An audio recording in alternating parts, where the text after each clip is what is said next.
the one thing I do really love to travel for is Turkey.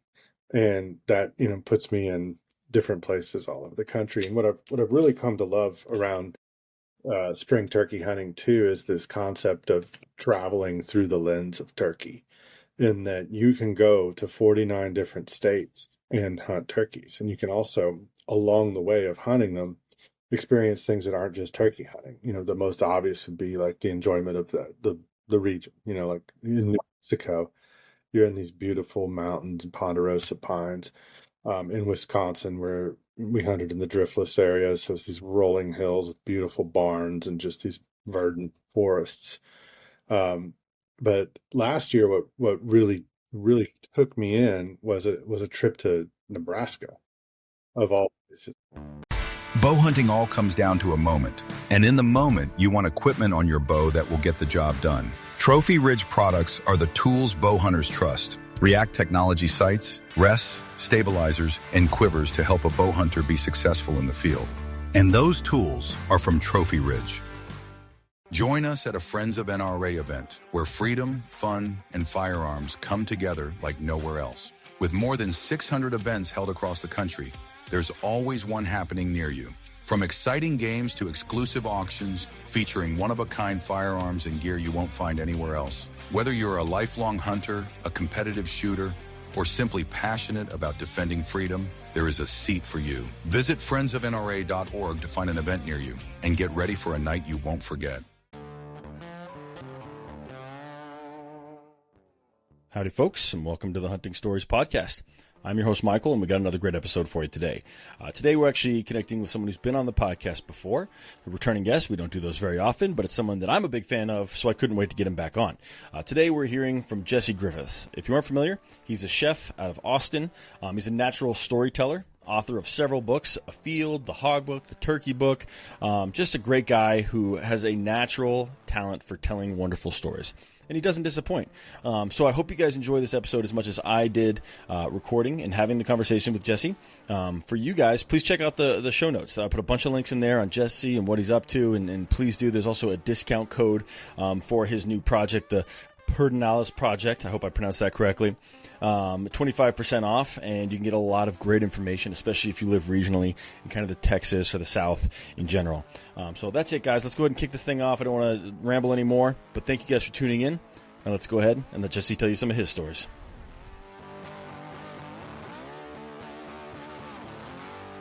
All right, Jesse, welcome to the Hunting Stories Podcast. How are you, sir? I'm great. Thanks for having me back. Yeah, I'm super excited to have you here. I think it was over a year and a half ago that we've had you on. I think it was episode 89 for the folks that are interested, right after you released the Turkey Book. Mm-hmm. And so you've had a lot of success with that book. I think you were nominated for some awards. Is that accurate? Yeah, we got nominated again for the James Beard Award. Did not win it, but we got the nomination, which is still impressive. And any beard award related with turkeys just fits. So I love that. But let's do this, Jesse. Everyone, I encourage everyone to check out episode 89, tell a bunch of great stories. But why don't you introduce yourself for the folks that are just going to listen to this one first so they know who we're hearing some stories from today. I'll let you take the stage. Yeah, my name is Jesse Griffiths. I live in Austin, Texas. I'm the chef and co-owner of a restaurant down here called Daidue. We specialize in local sourced foods cooked over wood fires, real heavy on game. I'm the author of 3 books, including the aforementioned Turkey Book, the Hog Book, and a book I put out quite a while ago called A Field, which is kind of a general hunting and fishing cookbook. I have a online video subscription project called the Pedernal Project, which is in-depth educational videos and recipes on fish and game and all wild food, and probably soon to be maybe even gardening topics, all kinds of topics, just like food, anything that's like, good to eat. I think that's it. I also teach a lot of classes on mostly feral hog butchery, but also venison, other game topics, fish, seafood, things like that. So a lot of education as well as restaurant and writing. So all over the place. All over the place, yeah. And I mentioned this in the last time we connected, but your book, A Field, got me through COVID. I cooked almost every recipe in there, and I can't recommend it enough. Same with the hog book and the turkey book. They're all great books. And then if you're in the Austin area, of course, your restaurant is one of my personal favorites. So I appreciate you coming on, Jesse. Again, I've said it last time, but I'm a big fan. I've always been a big fan, and your food is delicious. Your donuts at Daidue are just out of this world. We'll attribute that to a couple of things: a very talented pastry chef, and also beef fat that's in the fry. So beef fat tends to make everything better. Yeah, whether it's a donut or a empanada or a flauta or fried fish in particular. Perfect. Well, yeah. So I saw that you have the new project. Is it the Pedernal's project? Is that right? Pedernal, yeah, but locally known as Pedernal. That's a funny thing. To name it that, because here in Central Texas, I mean, I think people reading it for the first time are going to pronounce it Pedernal because that's how it's spelled. But here it's pronounced universally Pedernal, which I think is really funny. But it means Pedernal is a Spanish word for flint. And so that as being a very the basic tool making component. And so I wanted to provide something that was like a very basic source of educational material as far as fish and game, crabbing, whatever it is, just like going on these deep dives and just trying to teach people efficient skills. And so Pedernal was the word I chose, and also it's a river that runs very close to here, so it's a really important river. Also, it's just a cool word, in the Spanish. All these like Spanish words just peppered all over Texas. They're just really just beautiful little town names and river names here and there. So chose that. Absolutely. And so it's like an online school, kind of like an online learning forum. Tell me a little bit more about that, because I saw that you did it, and I was like, I'm gonna dive into this, but I'm also going to use it as an excuse to reach back out to Jesse and get it back on the podcast. So I want to know more about it, so I myself can sign up, maybe some of my listeners can sign up, and then we'll get to the stories, because that's why everyone's here. Yeah.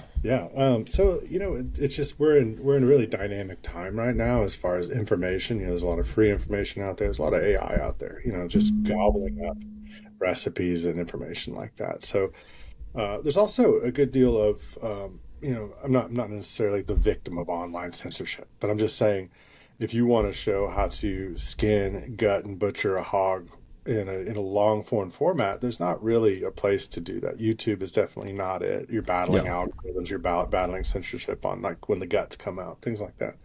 So we chose a subscription service to do this because I felt like it's the most honest, best way to get it out there, unfiltered, And so we're installing chapters, and right now we have 4 chapters up on the site, and it's dove, a huge thing down here in Texas, dove hunting. Absolutely. We show you how to, like, the best placement in a field, what to look for, aerial maps, just all the things that guide doves in their flight paths and patterns. Oh, cool. All the way through hunting, how to pluck doves and how to clean their little gizzards and what to do. And then and we try to do obviously like new recipes with that, not just poppers. Nothing against a popper, love them, but there's a million recipes out there for them. Everybody knows how to do it. But I'm like, if you want to break a dove down into 6 different parts and make yakitori out of it and like really celebrate that animal, we're gonna show you how to do that, along with a lot of other things that are more designed towards like efficiencies. I'm really into that. Like how do you get the most out of something, but also saving time? Because I always feel like that's the rub for most people. It's like, oh, that takes so much time, and I'm like, yeah, I mean, there's a lot to be said about time and how we digest that and what we think of that. But I try to make these things efficient, or like it's a skill that you learn once and then you can apply it to a bunch of different uses, like a recipe. Once you learn how to roll an enchilada, then you can make all the enchilada sauces in the world, and also it opens up an entire gateway. So we've done dove so far. We did blue crab, which I wanted to do because I feel like people go to the coast and fish a lot, and I'm like, all right, why don't you drop in a couple crab pots? It's like you don't have to do anything. You put them in the water and you come back later. Sometimes they're full of crabs. That that's just cool. And what I run into a lot is people are like, yeah, I just don't know how to do it. And I'm like, man, if you know the top of the bottom of the crab trap, you're good. Like, that's all you got to know. There's a few legalities, just keeping those things street legal. But beyond that, it's the easiest thing in the world. And then like, well, I don't know what to do with crab once I get it. I'm like, this is an excellent opportunity to create a topic like that, where it's going to get people some empowerment into enjoying just another aspect of the outdoors. You know, they're going to go Yeah. down there and try to catch some trout or some redfish, and you might as well drop a couple crab traps, catch some blue crabs. And then we provide a bunch of recipes, all these different things you can do with those. Then we did feral hog, but the first of what we anticipate to be four chapters of feral hog, to kind of like to align with the chapters in the hog book. You know, small hog, medium Okay. hog, large sow, and a large boar. And we didn't choose to do a large sow, but that's what we did because that's what we got. And so we got a really big, beautiful, fatty sow and kind of walked through the butchery of that. So a very long butchery sequence. I mean, essentially probably 45 minutes of just pure large sow butchery, which, you know, we're hopefully going to add a couple more chapters to that real soon. I'm actually going pig hunting tonight. So Oh, fun. I might get the material and assets for the next chapter tonight, hopefully. And then we did turkey. So we filmed a spring turkey hunt and then did all the breakdown on turkey, you know, how to, you know, utilize the breasts, how to clean the tenderloins, how to clean a gizzard and the hearts and livers, and then some new recipes for all that. And then on the website, along with those 4 chapters, are a bunch of ancillary recipes that as I work through these animals that I've taken, because this is all very organic, you know, it's like, this is my turkey, and then I'll start cooking it, and then we'll document that, and those recipes will go up as well. So very straightforward. There's some essays on there about, you know, anytime I do a new chapter, I'll try to include just some writing about that topic. You know, for turkeys, like turkey thighs. You know, turkey thighs are interesting because they're a constituent part of the bird, but they're unique in a lot of ways. And so let's just, you know, just kind of do a little deep dive into what it is to cook a turkey thigh specifically. For hogs, we kind of explored a new way of cooking ribs, kind of a hot and fast, like grilling them over direct heat, but not intense heat, you know, where it takes like an hour and a half to cook them. So just like just trying stuff out, you know. I love Doves, it.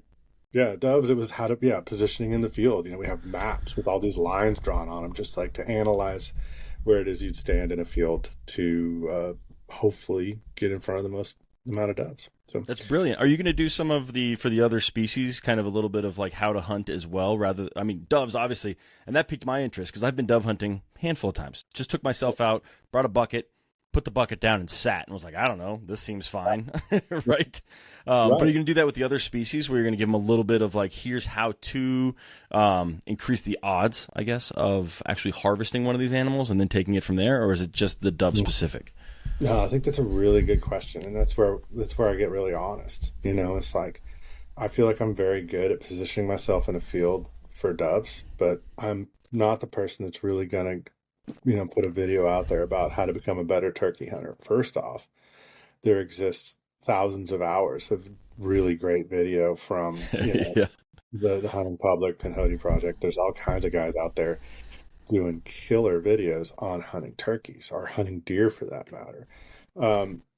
It really depends on the content. I'm trying to fill in gaps here, you know, just things Gotcha. that are like kind of easy. Like crabbing, you know, like I said, that's like there's more tutorials on the front end of the crabbing video than there are in turkey. You know, it's like turkey comes out, I'm being quiet, quack, quack, quack, quack, quack, boom, kill the turkey, and then press the kick again. You know, there's a little bit up on the front end, but you know, there's the access to all that turkey hunting knowledge really exists out there. And I'm trying to like keep it very efficient as far as what Okay. we're teaching as well. So it's Yeah. going to depend on the topic. There might be some animals where we start with the thing dead on the ground and just go from there because, you know, in my assessment, there exists a lot around that. And really what I have to offer the most of is, you know, how to butcher an aoudad. You know, Yeah. so, you know, that's probably that's what's coming next is those type of Awesome. you know. Okay. Next question. Are you keeping it somewhat regional? Obviously, you have your roots in Texas. Are you going to go as broad as maybe elk and more mule deer or something in the western states? Or are you going to keep it somewhat regional to Texas? I'm going to keep it regional again. Okay. it's just something that I've realized. It's just like to be honest, and there's a lot of power also in what you don't know, and in Yeah. saying I don't know. Now I can butcher an elk, and I've butchered many elk, and I can cook them. It's not necessarily my wheelhouse, but communicating that, is very similar to deer. Yeah. But I will be very regional about it, and I think, and I'm proud of that too. It's like I Yeah. don't need to be a national, voice in everything that exists. It's taken me a lifetime just to learn all these critters that live around me, and I'm Yeah. still, and it's just like, and so I think again, it's like, it's that I think people value it, or I hope they do, honesty in what I know and what I want to share. And I'm able to most focus on the things that are near my home. Yeah. And for that reason, and those animals live a lot of places, so like, Yeah. we're and it's not to say that the recipes for blue crab would not apply to a Dungeness. They absolutely do. Like, absolutely. You can do that. Um, and so there's a lot of crossover with that. I had somebody ask me the other day, what about upland? It's like, well, a lot of these dove recipes, yes, just use that on a Yeah. chucker, adjust for size, and I think that we'll also start to include more writing and communication about how to apply concepts of other game animals and other regions to these. Well, a chucker's 3 times as big as a dove, or maybe 4 or 5 actually. But how does that affect it? And it's like, oh, we can talk about that, and Okay. then it's really about inspiring confidence in the user, Okay. and to become confident in cooking game, you have to have an innate flexibility and develop these foundational understandings of how these things work. And the best way is not to just be handed it over. This is a recipe that only applies to chucker. That's just ridiculous. It's Yeah. like, because you could probably cook a turkey drumstick that's, the same way you're cooking a chucker leg quarter, but it's just going to take 6 hours instead of 45 minutes, Yeah. so, but the same recipe could apply other than the Awesome. time. I love it. I love it. I think that wild game is a harder ingredient than say beef or chicken. Absolutely. And that's something that I've struggled with, is getting people around me to like be willing to try these things. So I always get really fancy for me when I'm cooking. So I love that you're going through this whole process. So I think it's something that's needed, especially for newer hunters, people that maybe weren't brought up eating these things and have a book of family recipes. I think it's an awesome idea, Jesse. And like, honestly, the mapping out where to sit in a dove field, I think you just got me out dove hunting next year. Because like, that's it. I was like, I've killed 2 dove in like 3 trips.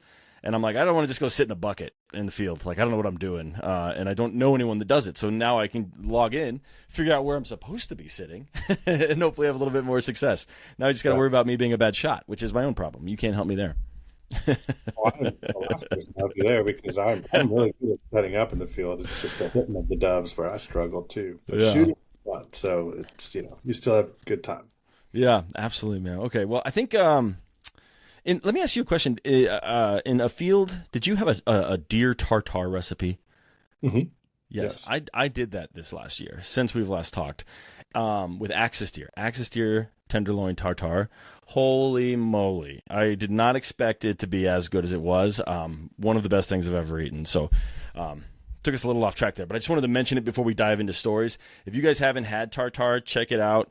It's awesome. Raw deer backstrap is just out of this world. I had no idea. And I had like 10 people eating it, and we ate every bit. We ran out of crackers. It was phenomenal. So thank you for that recipe. Cool. But now, Jesse, we're here for a reason. Let's hear some stories. I know you said, I think you have some turkey ones. If you can think of any, I'd love to hear a hog story, or maybe even a deer story as well. If you can pop one in your head. If not, you just tell us what you got, and we'll go from there. Yeah, I was just thinking. I mean, and it kind of, it might be a good segue because of what you were just saying about the regionality too, and that I stick very close to home typically. I've got a 50-minute drive ahead of me this evening to go after some hogs, and then in a couple weeks we're going to take a 3-hour drive down to the coast, trying to get some redfish and trout and so forth. Mm-hmm. But the one thing I do really love to travel for is turkey. And that, puts me in different places all over the country. And what I've really come to love around spring turkey hunting too is this concept of traveling through the lens of turkey, in that you can go to 49 different states and hunt turkeys. And you can also, along the way of hunting them, experience things that aren't just turkey hunting. The most obvious would be like the enjoyment of the region, like Yeah. in New Mexico, you're in these beautiful mountains and ponderosa pines. In Wisconsin, where we hunted in the driftless area. So it's these rolling hills with beautiful barns and just these verdant forests. Um, but last year, what really really took me in was a trip to Nebraska, Oh, of all places. And I've never been to Nebraska before, and I have to admit I was probably a little bit prejudiced about what Nebraska was going to look like or be like. I can understand that as a Colorado resident. Yeah. Boo, Nebraska. I don't know if that might be the right word, or at least dismissive, or I hadn't Yeah. even thought about it. I was too focused on the hunt to really even consider what existed beyond that.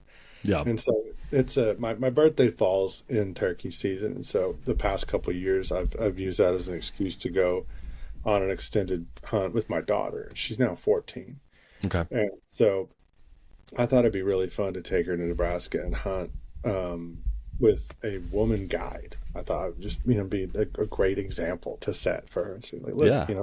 this is a woman who runs an outfitting service in Nebraska. It's Jordan Budd. She works with Meat Eater a lot, and just a truly amazing human. Just a very very good hunter, and set this trip up, and we flew into Rapid City, and then that drive from point A to point B is always the most telling. You're excited, you're getting settled into the region, and it was just kind of fascinating to make that drive. And you go through these rolling hills, they're very sparse. Just the presence of a tree is notable. Like, oh, there's one. uh, a lot of cattle. And then it just started to shift a little bit, and just there's these like subtle changes, and then you realize, oh, it's getting a little beautiful over here. Like, this is really impressive. We drove through the Lakota reservation, and for a a kid, it's like it's very important and teachable moment right there, where you can be like, check this out. This is, I mean, there's to say this is a historical place is quite an understatement. This is a really special place, and it's got a lot of history, a lot of fraught history. And so we talked a lot about the history of what my knowledge was. We listened to a couple podcasts about Wounded Knee, and so just try to get a really good historical perspective on it. And then we finally arrive at our destination, and the last stretch to get to Jordan's place is very desolate. There again, you're just going through these rolling prairies, and you kind of Yeah. understand why people went insane out there. When they were just nothing. You just, Yeah. they just you could go and go and go and never see a tree, and then we'd just drop into this valley where she lives. I mean, by valley, it's very small. A few, maybe 1,000 yards across. And contained within that valley is pretty much everything, all the cottonwoods and pines, and it's all the grass and the water, and it's a beautiful river flowing through there. And so it's a very concentrated area. And as a turkey hunter, I knew immediately, I was like, well, the turkeys are going to be in this valley. Yeah. They're a very narrow strip, and you're almost at any point going to either be within sight or sound of a turkey. I mean, like it's that narrow, and it's just long. And I believe she has 7-8 mile river miles Wow. able to access.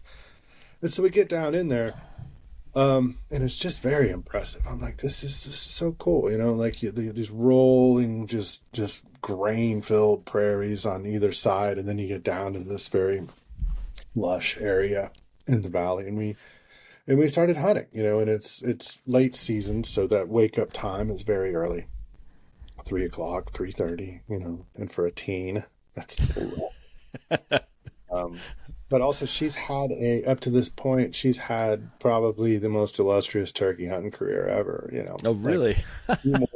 2 mornings, both times, me and her go out. Maybe I've curated these trips too heavily, but we shoot doubles both times, both mornings that we get up, like one in Texas and one in Washington State, and we shoot doubles on Wow.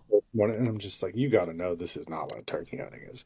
But, like, it was a very difficult. This is a really hard turkey season for me, or like I don't want to say hard, but it was a long one. I probably put in 29 days, I think, and I killed 4 birds. Wow. Okay.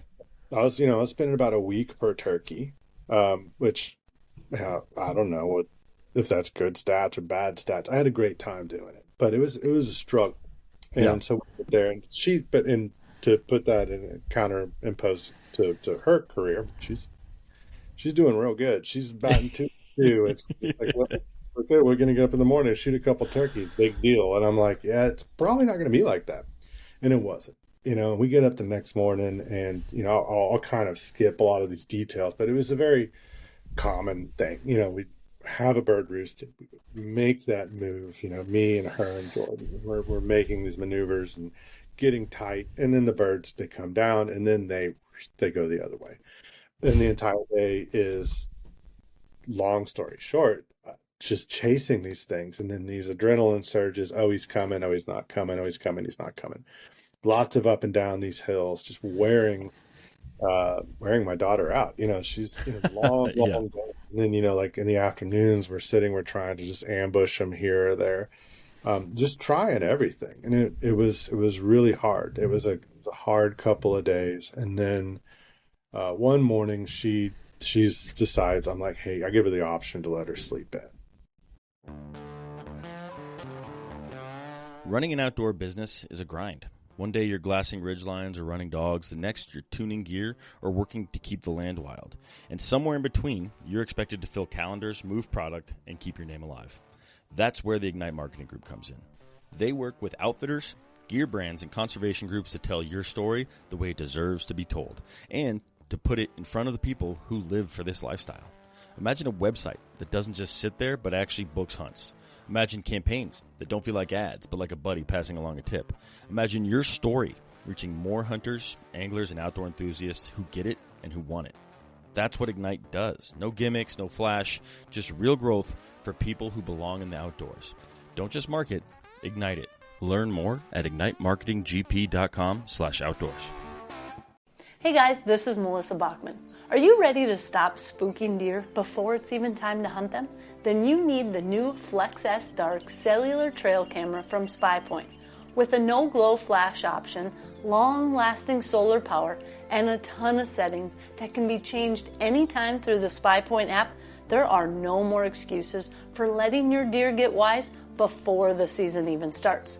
So check it out for yourself and see why the SpyPoint Flex S Dark is the unstoppable and undetectable scouting tool you need for your next hunt. And I go out, and Jordan and I have a bird roosted, and we misjudged where it was, or it had moved, which actually that was more likely. It had just scooted a little bit further down the river. Okay. And so we get in position on this bird, and it's not there. And we realize that pretty quick, but it's starting to get light. And then we can hear some other gobblers, a couple more downriver from us. And so we start to head that way and through a very open cottonwood grove. And we're walking through there. It's getting light. It's light enough where turkey can definitely see you. And she just freezes, and she's just like, oh no. And she's like, points up, and we look up, and there's birds in a tree probably 60 yards out. The closest tree to us is a big dead cottonwood. Half of it's missing. It's like scooped out. And we just kind of creep back and get behind it. And then at that point, we are 100% stuck. Yeah. Like we're just behind this tree until something happens. Right? Yeah. No, like we're there, not even able to sit. So I'm standing. The tree is curved around me, luckily, and so it's kind of like there's a little cozy spot in there. She's just right next to me on the other side of the tree, kind of peeking out, and I'm peeking out this way, and we're like, we're busted, we're busted. We just stick the decoy like an arm's length away from us and sit there, and just basically at that point you just got to wait your mistake out, just like see what the birds do, how bad is it. Yeah, play the cards you're dealt, right? It's just it's hunting. It's terrible because it's like there's kind of like no way that this bird or birds haven't seen us. And turns out there's multiple. There was three turkeys, two hens, and a gobbler. And then they fly down and just totally stuck in this spot. And they actually start working their way towards us. And meaning that either they were faced away in the tree or what, that we'll never know what the Yeah. circumstances were. Um, and then finally, this one turkey, this hen just starts to hook hard right. And the further she gets right, the more visible I'm becoming. She's kind of just coming around the tree. And then I look down probably like 50, 60, 70 yards. This gobbler's just in full strut and he's kind of following her. And there comes a time where, I've got range on him is just creeping towards from not like inappropriate to doable. Yeah. And in that same time frame, this the hen is cruising to my right and is rapidly about to see me. The clock is just tick, tick, tick. Yeah. Just like either you're gonna take the shot or she's gonna see you, and it's like he's not gonna be at 30 yards, and but she's gonna be at 10 yards right next to you, and so I just went for it. I killed the turkey. It was my first Merriam's, beautiful big bird. And it was just, I wish that my daughter had been there for it, but we go back and it's kind of a little bit celebratory. I got my bird for the trip, and so it's time to focus on her. And so we spend the next couple days just doing this chase, and it was really wearing her out. And I think it's so important with kids this age. You have to be very careful. I've been very fastidious about how we hunt together and providing a good time.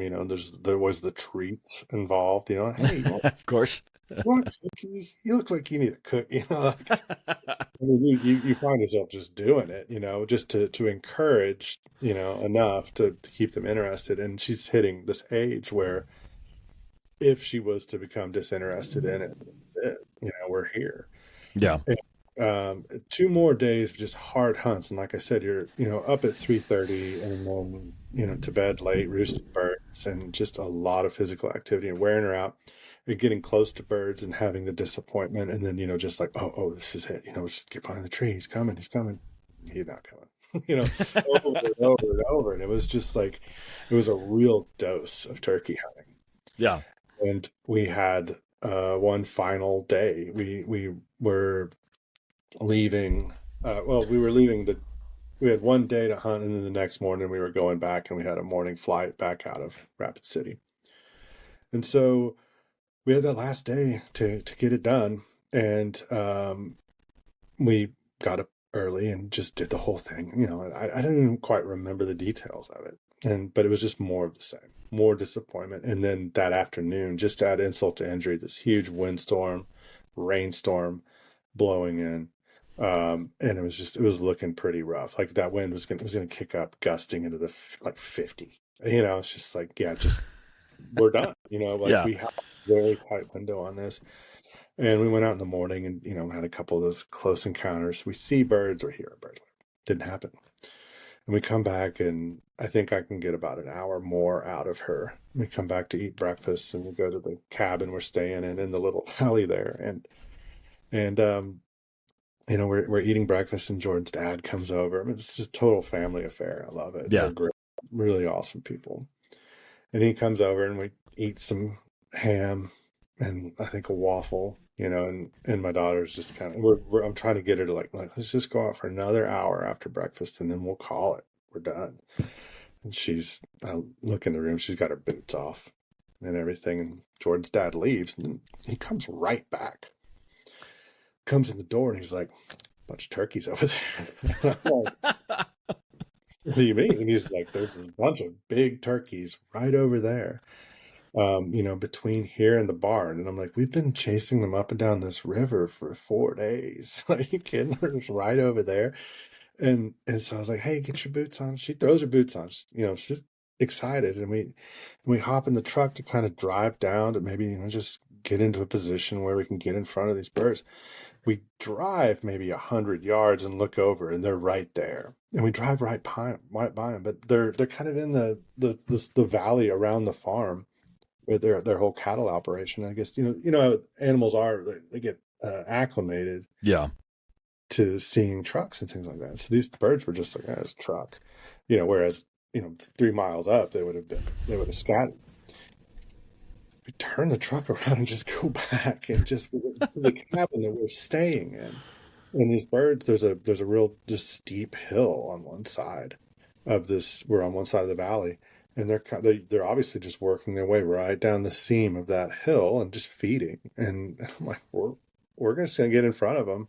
So we go and position ourselves right up on about halfway up the hill, just in case they cut to the top or anywhere. If they come in anywhere, we're gonna be in front of them.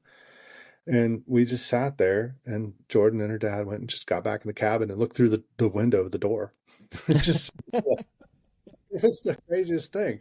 And so we were sitting there, and all of a sudden, just the two lead turkeys, these massive toms, just kind of come into view, and they start feeding, and you start to develop that feeling. You're like, this is gonna happen. Yeah. I mean, I really think that this might actually happen. And I'm like, oh, they could cut, and the devastation of them cutting away from us and like getting down towards the river would just be like, I would have been crushed. Sure enough, they come towards us, and she's in a great position, and she's got a log in front of her, good rest and everything. And I didn't even bring a call or anything. And so they kind of get into this open area, and I'm just like, at this point, it's just almost overwhelming because we put so much into it. And I've put so much into it. I'm wrapped up in her entire hunting career at this point and whether she's going to stick with it. Yeah. And the lead bird, who's just a pterodactyl of a turkey, just walks into this kind of open spot. And I mouth called, not with a diaphragm call. I just went, tuck, tuck, tuck, tuck, like that. And my daughter just smokes this bird. And I was like, what just happened? And I walked down there and I grabbed the turkey, and we're looking at it, and this is beautiful, huge Merriam's. And I walk literally 50 yards over and drop him on the stainless table that they have outside the cabin. Counts. This totally counts. We put in the time, Yeah. we did everything right. Just because it was right next to the cabin doesn't make it not count. But really, the essence of the story is what happens now for me. In that we're both just like on top of the world at this point. I bet. I can't believe it. We're supposed to stay one more night in the camp and then head back to Rapid City. It's like 2 hours.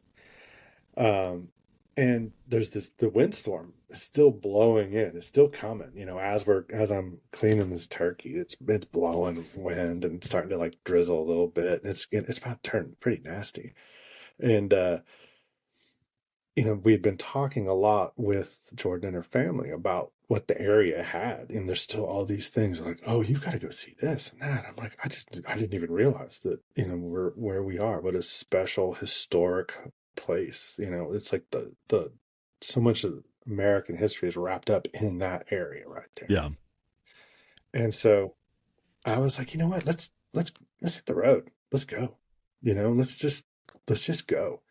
And so we, throw the turkey in the freezer, just drop the temp on it, throw it in a cooler, both birds, and, hug everybody goodbye. And we roll out, and right as we're rolling out, this storm hits, just blowing rain and we're driving through the prairie, kind of sliding around everywhere in the mud. And Yeah. just take this kind of meandering course back up, from Nebraska into South Dakota. And we're gonna go just see some stuff. And so we get up on the highway, and the weather eventually passes, and then we drive through the Badlands, which is just so gorgeous. It's just incredible. It's hard to describe. You can't describe it until you've like laid eyes on it, and you're like, this looks like somebody painted this. It's otherworldly. And to see that, and then almost immediately it transitions up into these forests, and all of a sudden there's just a sprinkling of pines, and then before you know it, it looks like Switzerland. You're in the mountains, and it's the Black Hills, and like cruising along. We're still high on these two turkeys. We got them. I get pulled over for speeding, and the guy lets me off. About you, but that's a great feeling. Like, yeah, we're turkey hunting, sir. And he's just like, oh, all right, just get out of here. Watch your speed. Yes, sir. Like, it's that, Yeah. and then we go and we are just driving and driving. We go see Mount Rushmore. And then we go see the Crazy Horse statue Yeah. monument. And I mean, to think, and all this happened in one day. I mean, like just a mere hours ago, it was like waffles and ham and total dejection. The best thing about it was the waffles and the ham. We're just like, oh, this is rough. From that to this journey, and it's just like me and her. She's not on her screen. We're just talking. We drive back to the Lakota reservation. We drive through the Black Hills. We see these iconic things. These things don't exist anywhere else in the world. We don't even have a place to stay that night, which for me is just like a very specific form of adventure, like just like that. Oh, we're really winging it. We don't even know where we're going to sleep tonight. We find this little motor court in Custer, I mean, just even the name of the town, is just evocative. It's Custer, it's named after George Armstrong Custer of the 7th Cavalry, and then we can't find anywhere to eat. There's just one place. It's a saloon. We go in there and have bison burgers. It's just like, it was just amazing. And then, this cool little hotel, very comfortable. And, we're nice and tired that night. And it was really, for me, it was like that whole trip, was just so much like hardship, travel, disappointment. It was difficulties. And then it became this whole new thing. It's amazing. Travel, time with your kid that you'll never forget, success, and in its own form of adventure. And it was great. And then the next morning we got up and just had this really leisurely drive through more Black Hills to the airport and then back to Texas. And that was just like, it was about the coolest thing. I love it. And correct me if I'm wrong, and you may know better than me, but that whole area of the country is kind of where Teddy Roosevelt got the idea for national parks, just driving through that exact area. So it is a very special part of the country, and that's an amazing story with your daughter. Do you think she is, if you were to guess, do you think she's going to continue hunting, especially after that special moment, or is she, just hitting the age where she's going to take a break, or where do you think she stands after all of that? Well, I know the answer. I mean, she's given me the answer, and the answer is yes. She's in. That's amazing. And I think it's a lot of it is because of the trips are like that. And I think the takeaway being it's not just about going out and getting an animal. That's key though, or at least this qualified pursuit. But it's the ancillary things that are happening around it that are really, really important. This fun travel. And I'll make one more quick point to that point, and that the previous year we'd gone to Washington State and Spokane particularly, and there was a terrible mix up with where we were. We rented a little cabin kind of close to where we were hunting, and it fell through it was crazy, and we ended up staying in this little basement. It was a Moroccan themed Airbnb basement. There was one room and a bathroom. And we stayed there, and we had no way to cook, although we had already purchased all these groceries. Whatever. We had one hot plate, and that was the only way we could cook. So for dinner one night, I had just bought a couple little steaks, and I bought avocados. I bought a bunch of other stuff, but we had no way to cook it, Okay. Thing there, except for one pan and a hot plate. And so we ended up having steaks and avocados and salt. That was it. Water, it was like, but it was fun, it was great. And we went, it was about a year later, and we were going to go locally. We're going to go deer hunting here near Austin. Just a quick overnight. We're going to go hunt them the evening and then hunt them next morning. And I was like, oh, what do you want to eat? I'm thinking, you're going to want hot dogs, you want maybe some tacos or something like that. And she said, I want to eat steak and avocado. And I was like, okay. I was like, oh my God, I was blown away. You Yeah, know, new family tradition right there. I love it. it didn't register with me, but it registered with Yeah. me. So yeah, I mean, a few weeks ago, probably 3 weeks ago, I asked her. We were driving. I was like, "Hey, are you in this year? Do you want to go? Do you want to go deer hunting? Do you want to go? Try to get a couple pigs in the freezer, and then this spring probably go turkey hunting again." And she was like, "Yeah, I do." And she's like super into hanging out with her friends right now. Like weekends are for friends. Yeah. So for her to peel off one of those or two of those or three of those to go spend with me and to still hunt, I mean, she's honestly in it because she's not going to say that if she didn't want to. So Yeah. it was very important. It was That's very, awesome. yeah. That's awesome. My kids are not quite old enough to be there yet, but I'm still trying to take them out. I went elk hunting for the past like 10 days I've been out. Cool. But before that, I went and dropped my camper off in the woods to make sure we got a good spot preseason. And I took my son with me and just driving the dirt roads. Like my wife and I, it's not a good habit, but when we hit like dirt roads with the camper where you're going 5 miles an hour, we'll sometimes crack a beer for the last, mile or two down that dirt road. And so my son, I made sure to fill the cooler with 2 or 3 beers for me, but a couple little drinks for him. And so like as soon as we hit that dirt road and he's 6, I was like, get out of your car seat, come up here to the front. And we're just sitting there actually listening to Metallica, just driving down the dirt road and just like making those moments. And I've never seen him laugh so hard when he saw me headbanging. And it's about the whole experience, not just the kill. So it's cool that you're doing that and that your daughter appreciates it so much, even more so than I think that you recognize, which is really amazing. Yeah. No, it's great. And it's, I'm looking forward to this spring, that big Yeah. trip. And I was like, hey, do you want to go back to Washington? She's like, yeah. Really? She's like, can we stay at that same Moroccan Airbnb? Yeah, I mean, who knows? I don't even know how we found it. It was wild. Yeah, that's crazy. Well, I have a quick story for you. I'll try not to take up too much time, but your turkey story reminded me of a funny story of mine. My listeners have heard this story probably 10 times, so tough luck, guys. I want to tell Jesse. But I'm hunting in Texas. To set the tone for this entire story, my buddy that I had met on like Facebook, he's like, I've never hunted, looking for a mentor, and I hit him up and was like, hey, I'm not a mentor, but I'll go with you. Like, I don't know what I'm doing. Let's figure it out together. And he's like, hey, I work on this river. People hunt it for deer. No one hunts it for turkeys. There's turkeys everywhere. Why don't you come and we'll set up some little decoy spread and we'll figure it out. I'm like, absolutely. Send me the pin. He sends me GPS coordinates. Hey, hunters. Have you ever had one of those stories, the ones that you didn't want to tell, the ones that end in failure? Yeah, I've been there. Actually, you know what? The culprit for me usually is bad optics or worse, lack of using my optics at all. Picture this. I spot a trophy buck, or an antelope, or an elk, whatever it may be. My heart is racing, but the blurry view, or I just can't quite identify exactly what I'm looking at, it has me second guessing. Well, that's where Vortex Optics comes in. With crystal clear glass and rugged durability, Vortex gives you the confidence to take the shot. Don't let poor optics ruin your story. Make every moment count. Upgrade to Vortex and turn your hunting tales into triumphs. Visit vortexoptics.com today.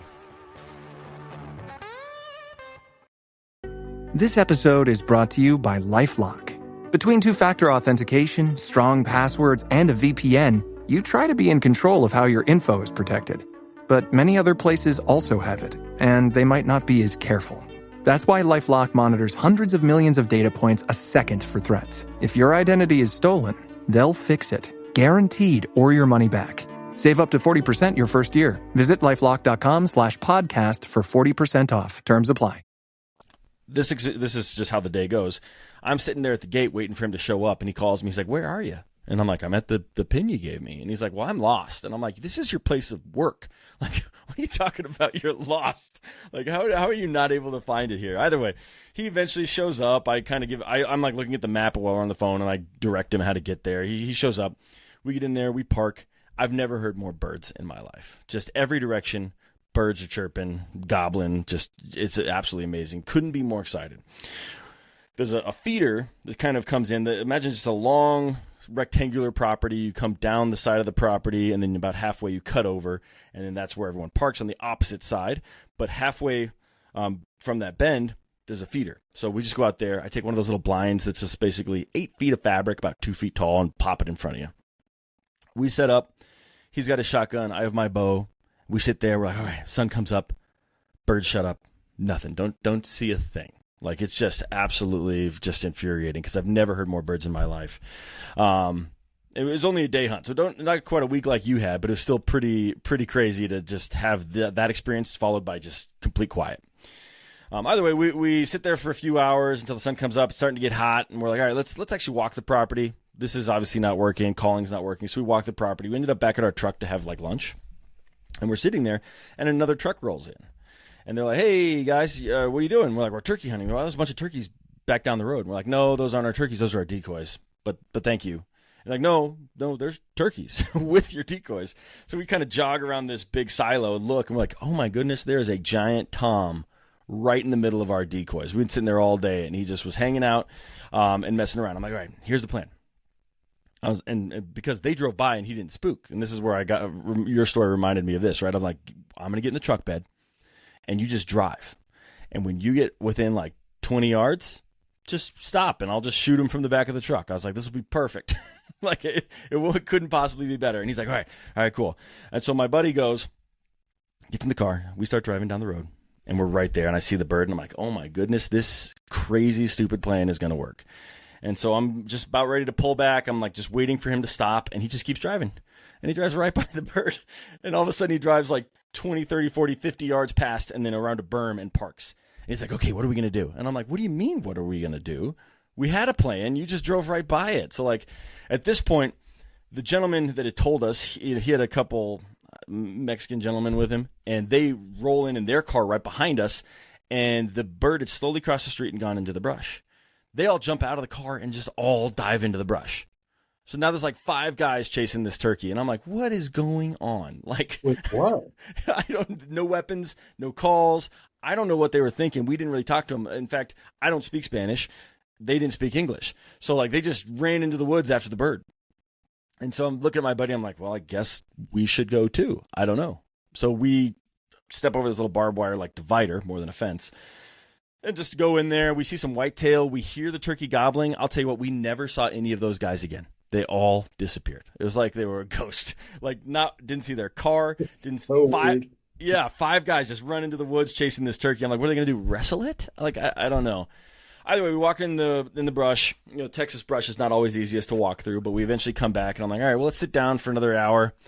Maybe another bird will come by, and let's just call it. Like I have to go. My wife needs me back at home, so we sit back down, and I'm like, all right, well, I'm about to take off, and this is something we talked about the last time. I'm like, well, here's the Hail Mary. Let's throw one more call out there and see what happens. And I throw a call out there.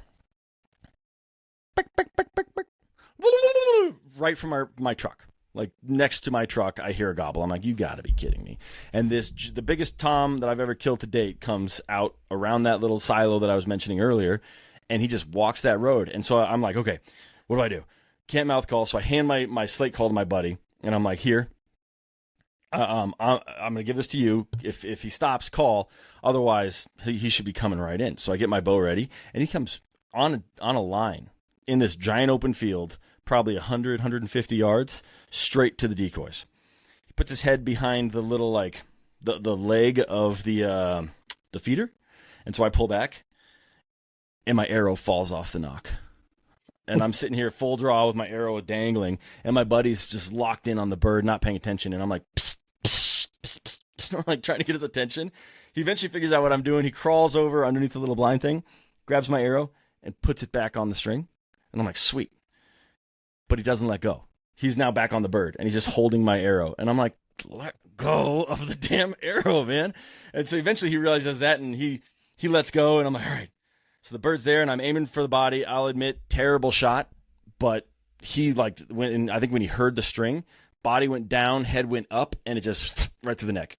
And the bird was down. And I was like, oh, my goodness. Like, after all of this craziness. But your story of, like, just driving right by the turkey just reminded me of it. Also, listening to our episode earlier about that Hail Mary with turkeys. You got to call. When you're going to wrap it up, you got to make a call. Because I think at least 3 times I've killed a turkey just being like, all right, one last call before I end my day here. But, yeah, ended up being a big old Rio, biggest turkey I've ever killed. He was delicious. And it's just a funny hunt that I always laugh about because it's just like folly after folly, and it worked out, you know? sounds to me like that is a classic and standard turkey hunt, but you just described it as like not exactly that thing, but like that type of chaos and Yeah. mayhem and the unknown coming true like that. That's Yeah. just a Man, when those five guys ran into the woods, I was just like, what is going on? It didn't make any sense to me. a mystery to this day. Yeah, still, yeah, they might still be roaming those woods looking for that turkey. That was years ago, but they might still be there. All right, Jesse. Well, we got a little bit more time. I don't know if you have another quick one or if you want to wrap it up right here. It's really up to you, sir. Oh. Let me think. Well, I love the format of this too. Like all the stories. It's great because I would absolutely, yeah, I just listen to hunting stories all day long. Yeah, it's a lot of fun. Recently, I've been doing a kind of like campfire session. So if you have a hunting group that you love to call bullshit on your friends' stories, let's get us all together. And those are a lot of fun when people can say, no, that's not how that happened. Hold on, let me tell you the truth of what Jesse did when he fell over or whatever. So if you want to do one of those, just let me know because I'd be happy to. Oh yeah. Man, let me think. I'm so fixated with turkeys, and it's almost deer season, and Yeah. I'm thinking like 6 months out. I need to be more focused on deer. I've never really. I mean, for me, deer is a bit more of a grocery store run. I'm a big doe hunter. Hmm. I really like to hunt does the most.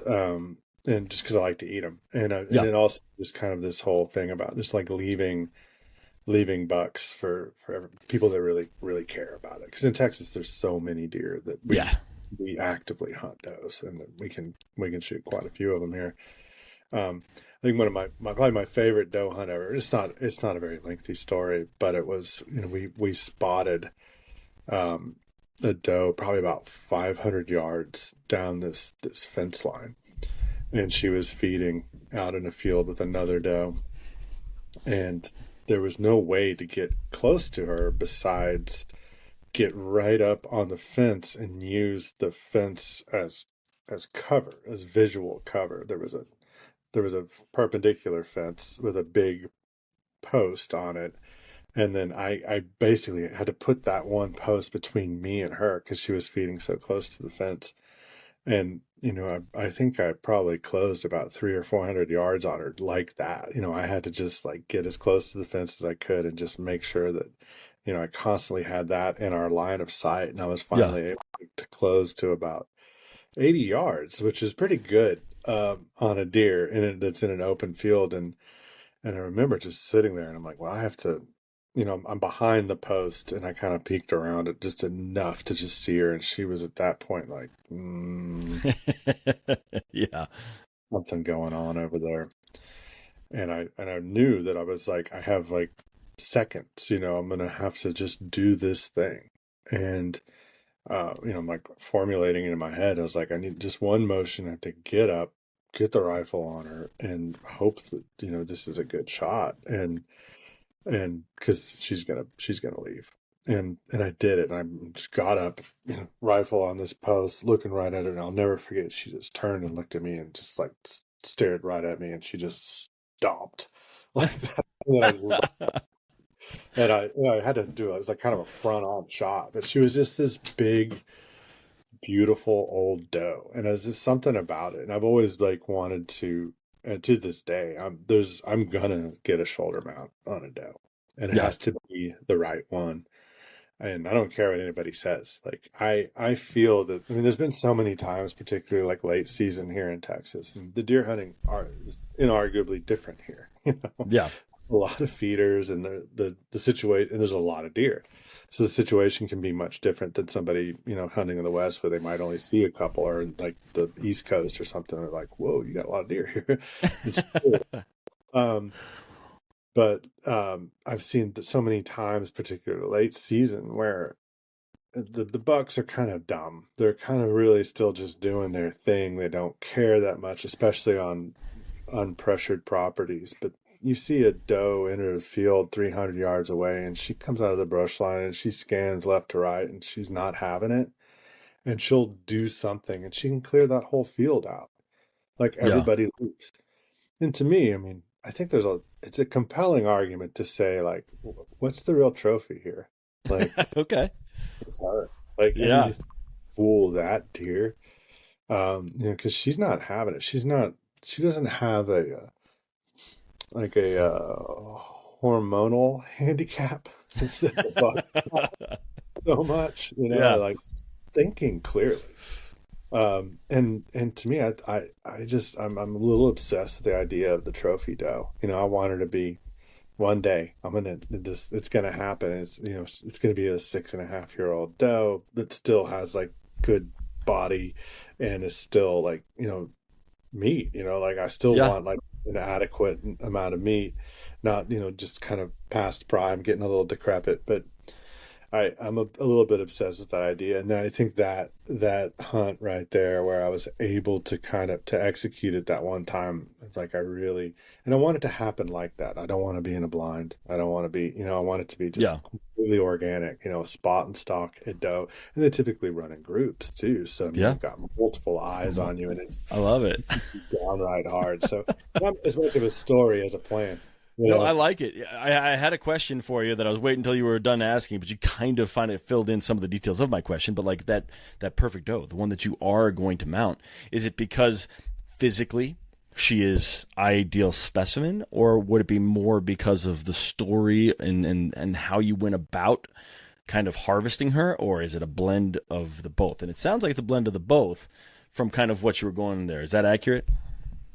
Yeah, I would say just put all the qualities of a Yeah. trophy buck on a doe. That's, like, you want it to be like it's Yeah. a peak specimen, and Yeah. like a big buck, it's a 12 pointer, and he's like still muscular and Roman nose and all that. And it's likewise with the does. I think all those characteristics, not just the aesthetic, but the moment, the hunt, and the volume of venison that exists on this doe right now.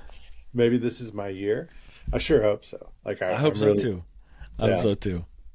Well, Jesse, man, this was a ton of fun. I want to say thank you again for coming on. It's always a pleasure. Whenever you have a new project or new book, man, I want to bring you back because it's fun to hear your stories. But let's do this. Why don't we wrap it up? You can tell the folks, if you want to mention websites or links or books or whatever, we'll do all that, and then I'll make sure to put everything into the show notes so that they can find it nice and right. easy. So go Well, ahead and send us out. yeah, yeah. Well, thank you so much. It's been a real good time. It's always fun to just kind of tell stories. Yeah, you can find me if I'm at the restaurant. It's called Daidue. It's in Austin, Texas, on the east side, um, kind of pretty close to downtown, pretty convenient.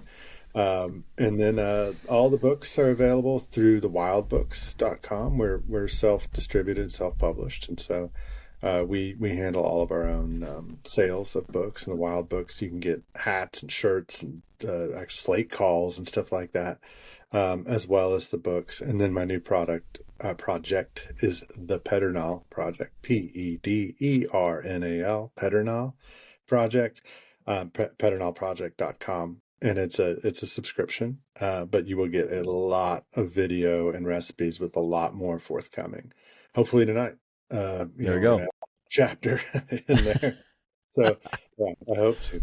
But yeah, it's got a lot on it, and like I said, more coming on there. And then I'm on Instagram, Sacalait, SAC.A.LAIT, where I kind of use that as my method of communication for most stuff. And if anybody ever Yeah. wants to get hold of me, that's the most likely, albeit slowest way to do it. I'll eventually usually get around to responding.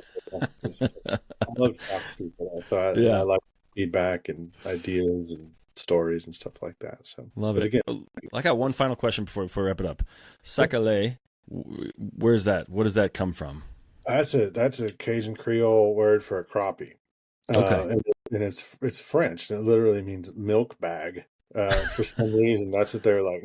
They're like, look at that fish, and they're like, that's a milk bag right there. So, yeah, Steve Ranella hates it. He's always told me, he's like, you got to change your Instagram handle. I'm like, I can't at this point. I'm done. Yeah. I love crappie. That's my hands down favorite freshwater fish. I love them. Kind of obsessed with them in the spring.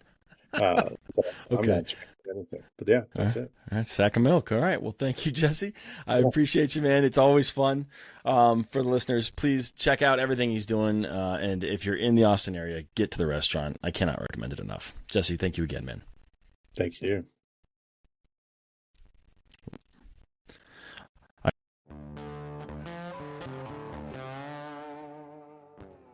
All right, guys, that's it. Another couple stories in the books. Again, I want to thank Jesse for coming on the podcast. It's always fun to hear some great turkey stories. And his story today did not disappoint. That wonderful story about hunting with his daughter, going to see all the sights and just having that experience with her. It's really something special. For you guys, please do check out his books. If you don't already have one, get one. I recommend A Field, but they're all great. And check out the Pedernal Project. Make sure you subscribe. There is a discount code in the show notes. Guys, thank you so much for tuning in. Please give us a follow, a like, share with a friend. If you have some stories, don't hesitate to reach out. I'd love to have you on. But that's it, guys. Thank you so much. Now get out there and make some stories of your own.